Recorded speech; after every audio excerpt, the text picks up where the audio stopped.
SC ST విద్యార్థులు IIT ర్యాంకులు సాధించేలా ప్రత్యేక శిక్షణనివ్వాలని అధికారులకు సీఎం చంద్రబాబు సూచించారు.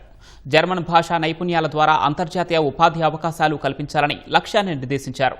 కలెక్టర్ల కాన్ఫరెన్స్లో సూపర్ 6 పథకాల అమలుపై అధికారులకు సీఎం దిశానిర్దేశం చేశారు.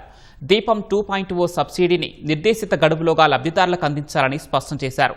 స్త్రీశక్తి పథకం ద్వారా మహిళలకు కల్పిస్తున్న ఉచిత ప్రయాణ సౌకర్యాన్ని మరింత సమర్థంగా నిర్వహించాలని ఆదేశించారు. జాతీయ అంతర్జాతీయ స్థాయిలో ఉన్నత విద్యాభ్యాసం కోసం పావలా వడ్డీకి రుణాలను అందించేలా కార్యాచరణ సిద్ధం చేయాలని సూచించారు. పావలా వడ్డీకి హైయర్ ఎడ్యుకేషన్ కు లోన్స్ ఇప్పించేస్తాం అందరికి, నేషనల్ ఇంటర్నేషనల్ ఇన్స్టిట్యూషన్స్ లో. After 14 years they will repay. How it will be, you work it out. Number of students ఎక్కువ పంపించడానికి అవకాశం వస్తుంది. క్వాలిటీ ఇంప్రూవ్ చేస్తాం. నేషనల్ లెవెల్లో ఇంటర్నేషనల్ బ్యాండ్ విత్ క్రియేట్ చేస్తాం.